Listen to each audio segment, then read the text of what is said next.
السلام عليكم ورحمة الله وبركاته. الحمد لله رب العالمين والصلاة والسلام على سيد الأنبياء والمرسلين وعلى آله وصحبه أجمعين.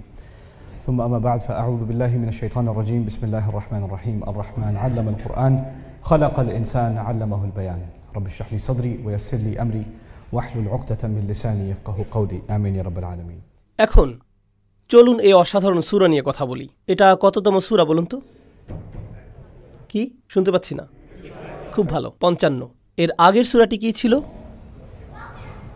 না, আগের সূরাটি, পরেরটা নয়। ওয়াকিয়া ঠিক আছে, কিন্তু এটা পরেরটা। কমার, খুব ভালো, সূরাতুল কমার। সূরাতুল কমার এই সূরার আগের সূরা, আর সূরাতুল ওয়াকিয়া এই সূরাটির পরের সূরা। এটা সূরাতুল কমার আর সূরাতুল ওয়াকিয়ার মধ্যবর্তী সূরা। এখন এটি গুরুত্বপূর্ণ, কারণ অনেক সময়ই যখন আমরা কোরআন নিয়ে কথা বলি, আমরা এমনভাবে বলি যেন এটা কোনো কিতাব নয়, কিন্তু এটা একটা কিতাব, সব কিছু সংযুক্ত। আওয়াজটা একটু কমিয়ে দিন যেন ইকো কম হয়। এটা কিন্তু একটা কিতাব, সব কিছু সংযুক্ত, একে অপরের সাথে সংশ্লিষ্ট। তো আমি আপনাদের দেখাবো কিভাবে এই সূরাটি সূরাতুল কমারের সাথে যুক্ত। অল্প একটু দেখাবো, খুব বেশি বিস্তারিত বলবো না এই বিষয়টি নিয়ে। এরপর অল্প করে দেখাবো কিভাবে এই সূরাটি আবার সূরাতুল আল ওয়াকিয়ার সাথেও যুক্ত। তাহলে আমরা বুঝতে পারবো এই সূরাটির পরিবেশ কী রকম। এরপর ইনশাআল্লাহ তাআলা আমরা সূরাটির ভেতরে প্রবেশ করব। সূরাতুল কমারের ভেতরে একদম শুরুতে ইকতারাবাতিস সাআতু ওয়ানশাক্কাল কমার ওয়া ইন ইয়ারাউ কুল্লা আয়াতিন ইউরিদু ওয়া ইয়াকুলু সিহরাম মুস্তামির। নবীজি সাল্লাল্লাহু আলাইহি সাল্লামকে যে মুজিজা দেয়া হয়েছিল তা হলো যে তিনি চাঁদের দিকে ইশারা করলেন আর চাঁদটি দুই ভাগ হয়ে গেল। পুরো আরব অঞ্চল এটা দেখেছিল, সবাই এটা দেখতে পেয়েছিল। এমনকি শুধু তাই নয়, অনারব অঞ্চলগুলোর যেখানে তখন রাত ছিল তারাও এই ঘটনা দেখতে পেয়েছিল। এজন্য ইসলামিক বিবরণ ছাড়াও অন্য স্থানের বিবরণও আছে এই ঘটনা সম্পর্কে। এই ঘটনা সম্পর্কে পার্সিয়ান বিবরণও আছে, বাহিরের অঞ্চলের বিবরণও আছে এটা নিয়ে। কিন্তু যাই হোক, কুরাইশরা এটা দেখল। এরা ছিল নবী সাল্লাল্লাহু আলাইহি সাল্লামের আশেপাশেরই মানুষ। তারা রসুল সাল্লাল্লাহু আলাইহি সাল্লামকে দেয়া এই মুজিজা প্রত্যক্ষ করেছিল। সেটা কি ছিল? চাঁদ দ্বিখণ্ডিত হওয়া। আল্লাহ এটা কিভাবে বর্ণনা করেন? আল্লাহ বলেন, ইকতারাবাতিস সাআতু ওয়ানশাক্কাল কমার। সময় যখন ঘনিয়ে এসেছে আর চন্দ্র দ্বিখণ্ডিত হয়েছে। কিসের সময়? কি নিয়ে বলা হচ্ছে? বিচার দিবস। কেন জানেন? কারণ আল্লাহর এই অলৌকিক ঘটনাগুলো, বিশেষ করে আল্লাহ তো আগেও মুজিজা দিয়েছিলেন। আল্লাহ মুসা আলাইহিস সালামকে মুজিজা দিয়েছিলেন, আল্লাহ ঈসা আলাইহিস সালামকে মুজিজা দিয়েছিলেন। এটাই প্রথম অলৌকিক ঘটনা না, কিন্তু এই মুজিজা দেয়া হয়েছে রাসূলুল্লাহ সাল্লাল্লাহু আলাইহি সাল্লামকে। আর রাসূলুল্লাহ সাল্লাল্লাহু আলাইহি সাল্লাম হলেন বিচার দিবসের সবচাইতে নিকটবর্তী, বিচার দিনের সবচাইতে কাছাকাছি। তাই তাকে যখন কোনো মুজিজা দেয়া হলো, আপনি বুঝে নেবেন যে অন্য যে কোনো নবীর চাইতে সেই সময় সবচাইতে নিকটে চলে এসেছে। এজন্যই তিনি বলেন, আন ওয়াসাকা হাতাইন, আমি আর সেই সময় হলো যেন পাশাপাশি দুটি আঙুল, পাশাপাশি দুটো আঙুল ধরুন। বিচার দিবসের এতটাই কাছাকাছি নবী সাল্লাল্লাহু আলাইহি সাল্লাম। এখন নবীজি সাল্লাল্লাহু আলাইহি সাল্লামকে একটি মুজিজা দেয়া হলো। আপনারা বলুন তো কোনটি? কোন মুজিজা দেয়া হয়েছিল? চন্দ্রের দ্বিখণ্ডিত হওয়া। আর আল্লাহ এটি ব্যবহার করে বলেছেন যে সময় খুব কাছে চলে এসেছে। কিন্তু তিনি আরও বলেছেন, যেটা তিনি আগেই জানতেন, তিনি বলছেন, ই ইয়ারাউ কুল্লা আয়াতিন ইউরিদু। তারা যদি সম্ভাব্য সমস্ত মুজিজাও দেখত, তবুও তারা উপেক্ষা করত। চাঁদের দুভাগ হওয়া ভুলে যান, যদি আল্লাহ দুনিয়াটাও দুই ভাগ করে দেখাতেন তবু উপেক্ষা করত। ওয়া ইয়াকুলু সিহরুম মুস্তামির। তারা বলতো, এটা তো দেখি চলমান জাদু, কিভাবে সে করলো? এটা কি ধরনের জাদু? এটাকে তারা ঈমান বলতো না, তারা কি বলতো? জাদু। এখন পার্থক্যটা কি? দেখুন, এখানের প্রত্যেকটি শব্দ আমাদের ভালোভাবে বুঝতে হবে। জাদু শব্দটি ব্যবহৃত হয় যখন আপনি কোনো কিছুকে কমন সেন্স দিয়ে সংজ্ঞায়িত বা ব্যাখ্যা করতে না পারেন। জাদুকে বিশ্বাস করা একরকম অদৃশ্যকে বিশ্বাস করার মতোই। কারণ কাউকে বাতাসে ভাসতে দেখে, জাদু করতে দেখে আপনি যদি বলেন, আমার কাছে কোনো বৈজ্ঞানিক ব্যাখ্যা নেই, আমার কোনো যৌক্তিক ব্যাখ্যা নেই, এখানে রহস্যময় কিছু একটা হচ্ছে, আমি জানি না এটা কি। তাই প্রকৃতপক্ষে যখন আপনি কোনো কিছুকে জাদু বলছেন, এটা এক প্রকার ঈমান বিল গায়ব হয়ে যাচ্ছে, অদৃশ্যে বিশ্বাসের মতোই হয়ে যাচ্ছে। হ্যাঁ, ভুল ধরনের অদৃশ্যে বিশ্বাস, কিন্তু কোনো এক প্রকার অদৃশ্যে বিশ্বাস তো অন্তত পক্ষে। তাই আল্লাহ এখানে যা বলছেন তা হলো, যদিও তারা মেনে নিচ্ছে যে এখানে কোনো বাহ্যিক শক্তি চলমান আছে, তবুও সেটার কৃতিত্ব তারা আল্লাহকে দেবে না। এখানে এই কথাটাই বলা হচ্ছে। এমনকি যখন চাঁদটিও দুখণ্ড হয়ে গেল, তারা একে কি বলেছে? জাদু। তারা মানতেই পারছে না যে এটা আল্লাহর পক্ষ থেকে। এছাড়াও এটাকে জাদু বলা মানে, যা বললাম আমি, প্রমাণ ছাড়াই বিশ্বাস করা। আগেই চলে গিয়েছেন। যদি আপনি বলেন যে আমি শুধু দেখেই বিশ্বাস করব, কমন সেন্সে সেটা আমাকে বুঝতে হবে। যদি কমন সেন্স নিয়ে কথা বলতে হয়, তবে জাদু বলা উচিত নয় আপনার। তাই তারা কমন সেন্স ছাড়লেও ঈমান গ্রহণ করবেই না। এতটাই গোয়ার হয়ে গিয়েছিল তারা। এছাড়াও অন্য কিছু বলার আগে পূর্ববর্তী জাতিরাও কি একই ধরনের ভুল করেছিল? নবীরা তাদের মুজিজা দেখাতেন, তবুও তারা মানত না, সেটাকে জাদু বলতো। তারা তো এই ভুল বারবার বারবার বারবার করেছে। তো এটা তো পুরো বিশ্বের ইতিহাস, সমস্ত নবীদের ইতিহাস আলাইহিমুসসালাতু ওয়াসসালাম। এখন একই ভুলের পুনরাবৃত্তি কারা করছে? কুরাইশ। এখন এগুলো কোন সূরার শুরুতে আছে? সূরাতুল কমার। এটা কি নবী সাল্লাল্লাহু আলাইহি সাল্লামকে দেয়া একমাত্র মুজিজা? নবী সাল্লাল্লাহু আলাইহি সাল্লামকে চন্দ্র বিদীর্ণকরণ দেয়া হয়েছিল, কিন্তু তাকে এর চাইতেও অনেক বড় কিছু দেয়া হয়েছিল। চন্দ্র বিদীর্ণকরণের চাইতে অনেক বেশি শক্তিশালী কিছু। কি সেটা? একদম ঠিক, কোরআন। সেটা কোরআন। তো দেখুন, নবীজি সাল্লাল্লাহু আলাইহি সাল্লামকে একাধিক মুজিজা দেয়া হয়েছে। ছোট একটি মুজিজা হলো চাঁদের দ্বিখণ্ডিত হয়ে যাওয়া। আর বড় মুজিজাটি কি? কোরআন। সূরাতুল কমার ছোট মুজিজা দিয়ে শুরু হয়, সূরাতুর রহমান শুরু হয় বড় মুজিজা দিয়ে। আর রহমান আল্লামাল কুরআন, বড় মুজিজা। এই দুটোর মধ্যে সম্পর্ক বুঝতে পারছেন আপনারা? এখন আরেকটি সম্পর্ক আছে। অন্য সম্পর্কটি হলো, যখন আল্লাহ কোনো মুজিজা দেন, খুব মনোযোগ দিয়ে শুনুন, এটা অনেক কিছুই বুঝতে পারবেন এটা থেকে। যখন আল্লাহ কোনো মুজিজা পাঠান আর মানুষ সেই মুজিজা অস্বীকার করে, তখন সেই জাতিকে শাস্তি দেয়া হয়। যখন আল্লাহ উটনীটি পাঠালেন সালিহ আলাইহিস সালামের জাতির প্রতি, আর তারা অস্বীকার করে বসল, তারা ধ্বংস হয়ে গেল। যখন আল্লাহ আযজা জাল্লা মূসা আলাইহিস সালামকে লাঠি আর 9টি নিদর্শন সহ পাঠালেন, আর ফেরাউনের জাতি সেগুলো অস্বীকার করে বসল, ফেরাউন আর তার জাতি ধ্বংস হয়ে গিয়েছিল। যখন আল্লাহ কোনো মুজিজা পাঠান, সেটাই হলো চূড়ান্ত সতর্কবার্তা। সেটা যদি অস্বীকার করেন, আপনি শেষ। খুব ভালো করে লক্ষ্য করুন, বার্তা আর মুজিজার মধ্যে কিন্তু একটা পার্থক্য আছে। দুটি ভিন্ন জিনিস। আমি আবার বলছি, যেন মনে রাখেন, বার্তা আর কি মুজিজার মধ্যে পার্থক্য আছে। প্রত্যেক নবীর একটা বার্তা আছে, আর প্রত্যেক নবীর একটি মুজিজাও আছে। নবী একটি বার্তা অনেক অনেক বছর যাবৎ দিতে পারেন, তিনি কোনো বার্তা অনেক বছর যাবৎ দিতে পারেন, কিন্তু আল্লাহ তাতে সেই জাতিকে ধ্বংস করে দেবেন না। কিন্তু যখন নবীকে কোনো মুজিজা দেয়া হয় আর জাতি বলে যে আমাদের কিছুই যায় আসে না, এটা জাদু, মিথ্যা জিনিস, তখন সেই জাতিকে কি ধ্বংস করা হয়। এখন আপনাদের একটি কঠিন প্রশ্ন করি, দেখুন উত্তর দিতে পারেন কিনা। কোন নবীকে রসুল সাল্লাল্লাহু আলাইহি সাল্লামের আগে পাঠানো হয়েছিল?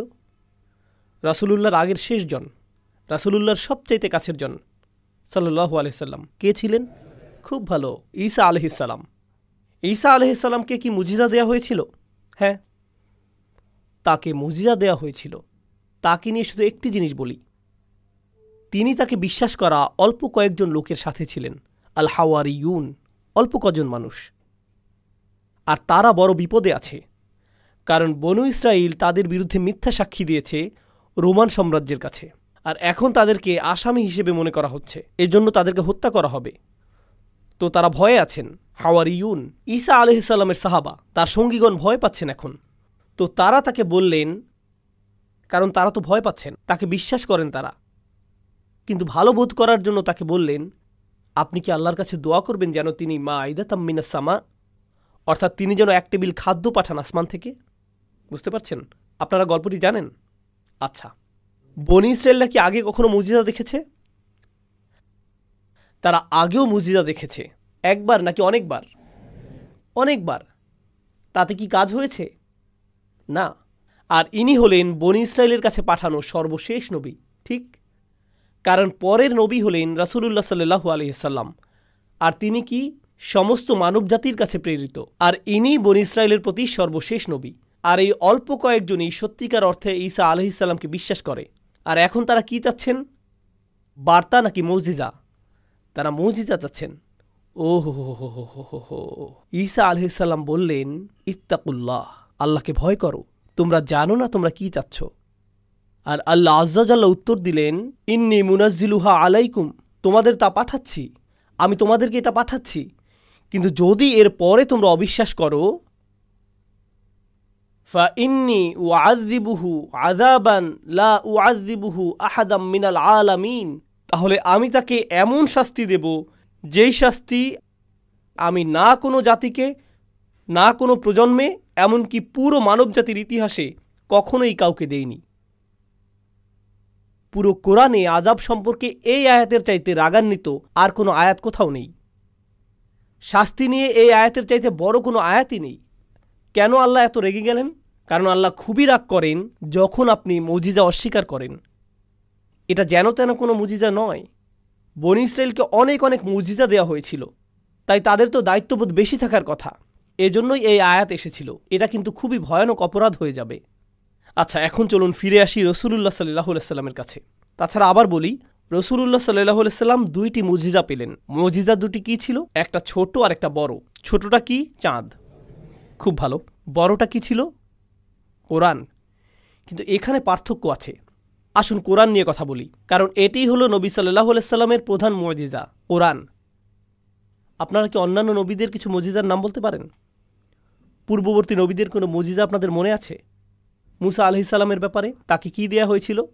তিনি লাঠি পেয়েছিলেন, যেটা কি সাপ হয়ে যেত। আচ্ছা, ঈসা আলাইহিস সালাম কি পেয়েছিলেন? আল্লাহর অনুমতিক্রমে সুস্থ করে দেয়া। কাদা নিয়ে পাখির মূর্তি বানিয়ে তাতে ফু দিলে আল্লাহর ইচ্ছায় তা জীবিত পাখি হয়ে যেত। এগুলো হলো ঈসা আলাইহিস সালামকে দেয়া মুজিজার কিছু উদাহরণ। এগুলো ভালো উদাহরণ। কিন্তু আপনাদেরকে বলি, তখন যদি আমাদের ভিডিও ক্যামেরা থাকতো, যদি আমাদের থাকতো সেগুলো, তাহলে এইসব মুজিজা ইউটিউবে পেতাম, তাই না? আর যদি আসলেই ভিডিও ক্যামেরা থাকতো, তাহলে আমরা এখন মুজিজাগুলো দেখতে পেতাম। কিন্তু আমাদের কি তখন ক্যামেরা ছিল? না। তাই আমরা এসব মুজিজা আর দেখি না। আমরা শুধু কি? আমরা শুধু সেগুলো শুনি। এখন আমাকে বলুন তো, চোখে মুজিজা দেখা আর মুজিজা সম্পর্কে শোনা, এই দুইটি কি এক? কেউ যদি কোনো লাঠিকে দেখে সাপ হয়ে গেছে, সাপ হয়ে গেছে, এরপর তারা বুড়ো হবার পর তাদের নাতি নাতনিদের বলছে, জানো আমরা একটি লাঠি দেখেছিলাম, সাপ হয়ে গিয়েছিল।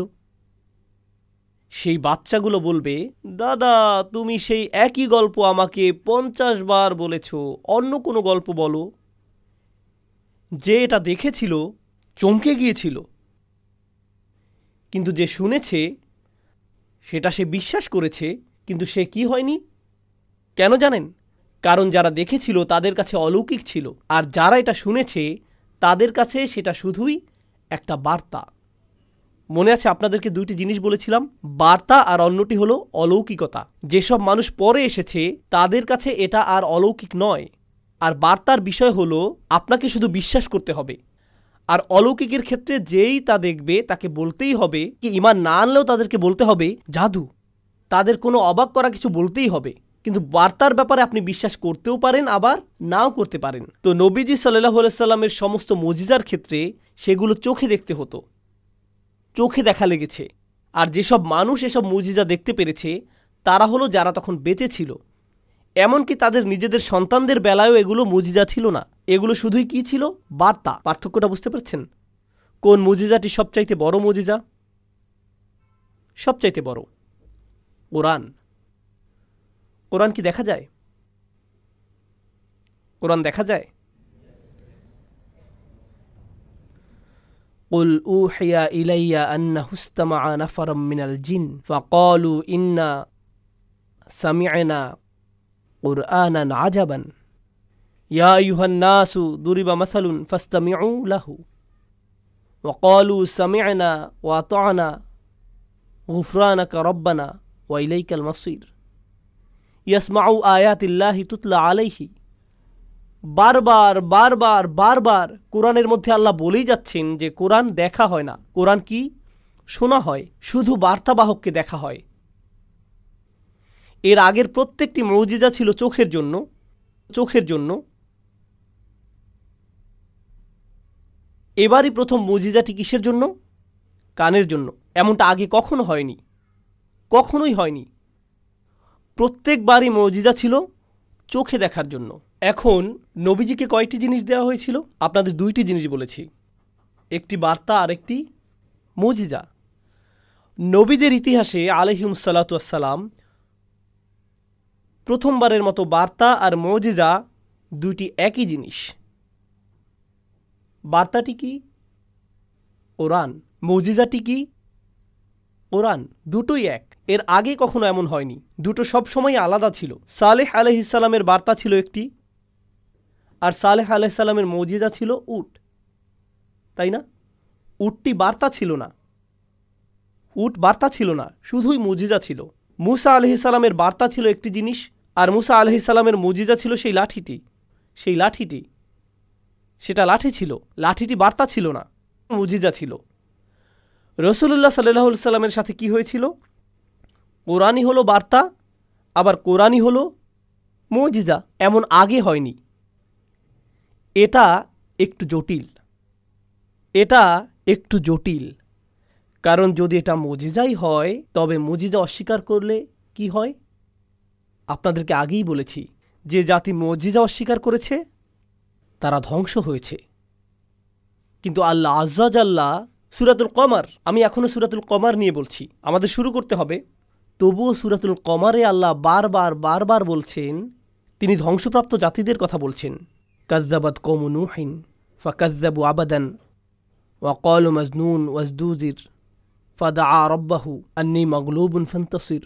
আরে ভাই, বারবার বারবার এক নবী, এরপর আরেক নবী, এরপর আরেক নবী, আর তাদের জাতির কি হচ্ছে? বারবার ধ্বংস হচ্ছে।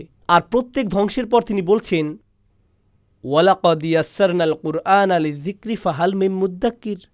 আমি কোরআন সহজ করেছি যেন তোমরা বার্তা হিসেবে মনে রাখতে পারো। কারণ যখন কোরআন মনে রাখা সহজ এটা বলবেন, তখন আপনি মুজিজার কথা বলছেন না, বার্তার কথা বলছেন। বার্তা মনে রাখতে হয়, পুনরুল্লেখ করতে হয়। এই বার্তার সুবিধা নাও, এই বার্তাটির সুযোগ গ্রহণ করো। তাই আল্লাহ কোরআনের বার্তাকে বড় করে দেখাচ্ছেন সূরা আল কমারের ভেতর। কমারের ভেতর কোরআনের অন্য দিকটি কি? মুজিজা। যদি কোরআন মুজিজাও হয় আর কুরাইশ তা অস্বীকার করে, তাহলে তাদের সাথে কি হওয়ার কথা? কিন্তু আল্লাহ তাদের প্রতি বেশি বেশি করুণা করেছেন, যেমনটা আগে কখনোই করেননি। তিনি যদিও তাদেরকে কোরআন দিয়েছেন, তবুও তাদেরকে ধ্বংস করেননি। আর রহমান আল্লামাল কুরআন, তিনি বলেননি তবুও তাদেরকে ধ্বংস করেননি। তিনি বলেননি আল খালিক আল্লামাল কুরআন, তিনি বলেছেন আর রহমান আল্লামাল কুরআন। এটা যদি অন্য কোনো মুজিজা হতো, অন্য কোনো নবী হতো, তবে তোমরা ইতিমধ্যেই ধ্বংস হয়ে যেতে, তোমরা ইতিমধ্যেই মরেই যেতে। যেহেতু তিনি আর রহমান, যিনি বার্তা আর মুজিজা একই সাথে দিয়েছেন, তিনি এখনও তোমাদের ধ্বংস করেননি। আপনারা এই দুইটি সূরার মধ্যে সম্পর্ক বুঝতে পারছেন এখন? আচ্ছা, চলুন সামনে আগাই।